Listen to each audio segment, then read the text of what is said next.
বিশ্বনবী কিয়ামতের দিন শুধু কাঁদতে থাকবে। আকাশের জলজলে সূর্যটা মাথার কাছে চলে আসবে, মাথার মগজগুলো ভাতের মাড়ের মতো গলে গলে নাকের ছিদ্র কানের ছিদ্র দিয়ে বেয়ে বেয়ে পড়বে। তৃষ্ণায় ক্ষুধায় জিহ্বাটা বের হয়ে কুকুরের মতো নাভিস্থল পর্যন্ত ঝুলতে থাকবে। জমিনটারে তামার জমিন বানিয়ে দেওয়া হবে। সবাই শুধু বলবে ইয়া নফসি, আল্লাহ তুমি আমারে বাঁচাও।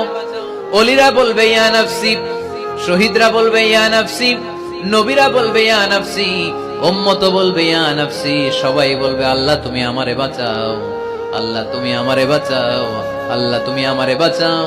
ঠিক ওই মুহূর্তে বিশ্বনবী প্যারা নবী মাকামে মাহমুদে সিজদায় পড়ে কাঁদবে।